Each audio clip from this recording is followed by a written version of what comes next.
DA নিয়ে আবার খুব গুরুত্বপূর্ণ আপডেট। অষ্টম পে কমিশনের নয়া আপডেটে মাথায় হাত সরকারি কর্মীদের। অষ্টম পে কমিশনের নয়া আপডেটে মাথায় হাত সরকারি কর্মীদের। 2026 সাল থেকে অষ্টম বেতন কমিশন বাস্তবায়ন হবে বলে মনে করা হচ্ছে, কিন্তু সরকারি কর্মী ও পেনশনভোগীদের মধ্যে এই প্রশ্ন উঠছে, এই অষ্টম পে কমিশনের সুবিধা পেতে কি তাদের 2028 সাল পর্যন্ত অপেক্ষা করতে হবে?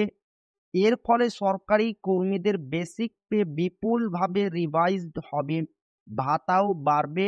আপাতত সরকারি কর্মী ও পেনশনভোগীরা সেই অপেক্ষায় আছেন, তবে এরই মধ্যে আশঙ্কা 2026 সালের জানুয়ারি থেকেই অষ্টম বেতন কমিশন বাস্তবায়ন হবে বলে মনে করা হচ্ছে।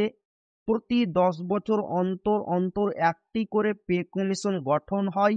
সরকারি কর্মী ও পেনশনভোগীদের মধ্যে প্রশ্ন উঠছে, এই অষ্টম পে কমিশনের সুবিধা পেতে কি তাদের 2028 সাল পর্যন্ত অপেক্ষা করতে হবে? এই প্রশ্ন উঠছে কারণ পূর্ব অভিজ্ঞতা বলছে একটি পে প্যানেল চালু হতে সাধারণত 2 থেকে 3 বছর সময় লেগে যায়।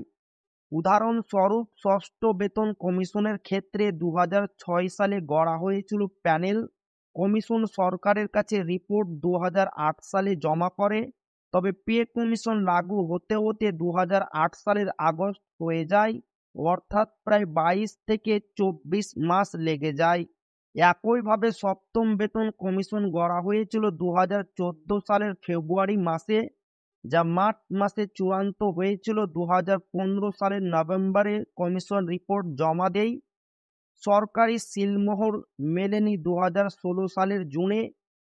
ফরমেশন থেকে ইমপ্লিমেন্টেশন হতে প্রায় 3 বছর সময় লেগে যায়।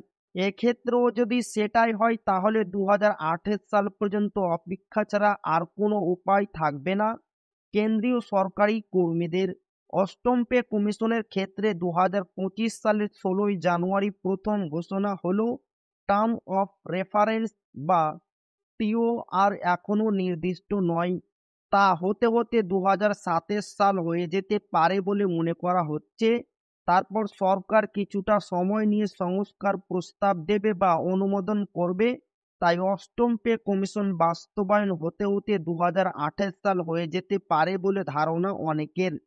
তো এই ছিল ডিএ নিয়ে খুব গুরুত্বপূর্ণ আপডেট, যা আপনাদের মাঝে শেয়ার করলাম। তো আবারও দেখা হবে ডিএ রিলেটেড খুব গুরুত্বপূর্ণ ভিডিওতে।